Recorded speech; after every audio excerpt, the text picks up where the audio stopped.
Hello po, ito yung order nyo ng 5 pieces na damot. Kaso na yung way bill. So check natin yung item. Pag ganito na lakas, Natin yung item. iniles na pag i-revision yung kalaban, kunyari, makatakas ka. Huwag kayo pupunta ng public kung alam nyo makikita agad kayo. Pumunta kayo sa may alam nyo natatamaan yung eyesight nila. Yung hindi natatamaan ng eyesight nila, yun. Sa ganun kayo pupunta. Kaya pag kukuha kayo ng dog tag, yun yung gagawin nyo para nakadiscount kayo.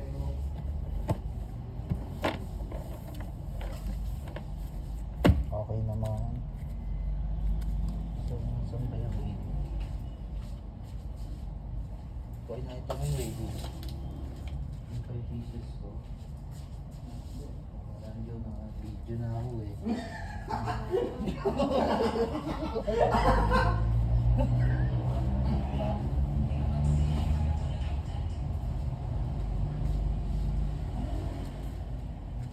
Nay, post ko nga muna to. So, ito yung item. Ayan, damat. Ito yung order number. So, na-check naman na natin. Lagyan natin ng karton.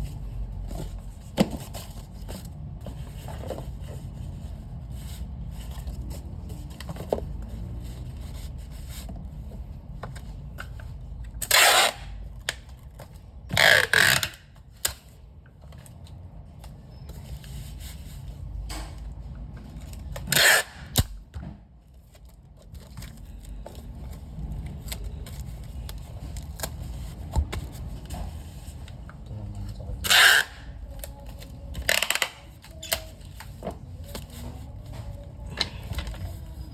Sa kabila naman, lagyan din natin ng karton.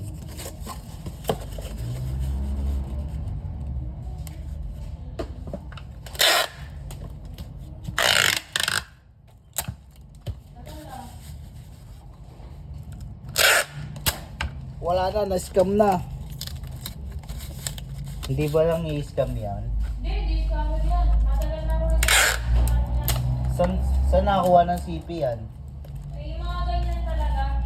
Hindi ko alam kung paano sila nakakuha ng CP. Sabi yan, pinipilitin nila.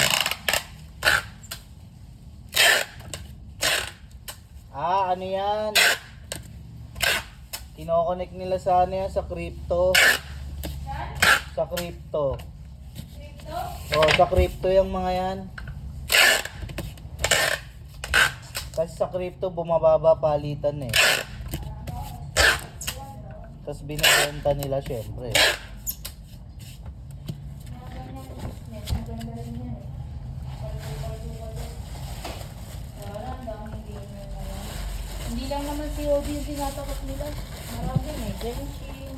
Oo, sa crypto nga yan. Garena. Sa crypto yan, Matic.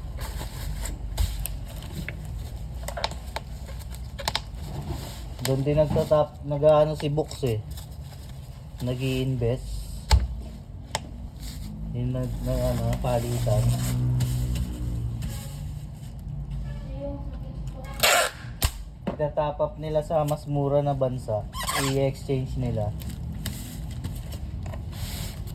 Ewan ko, ganun ata yun eh. Kasi, syempre, Pinas na.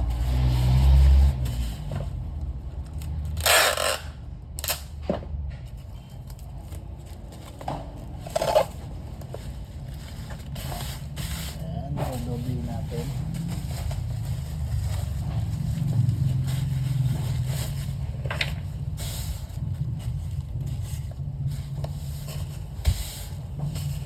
Ayan, dodoble natin yan. Ayos na daw, Nose. Ayos na daw. Ha? processing pa.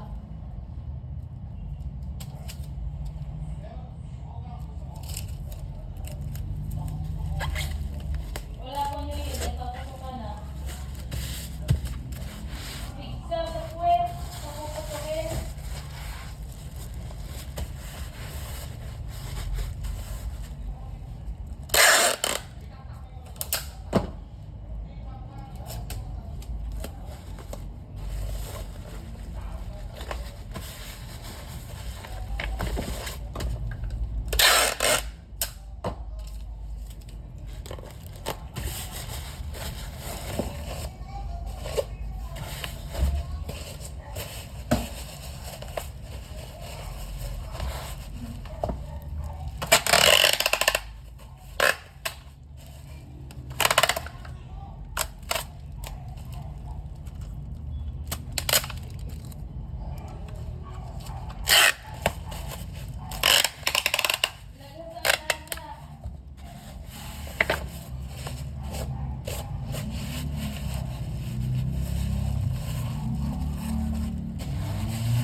So, ayan, hanggang dito na lang yung video natin. Yan.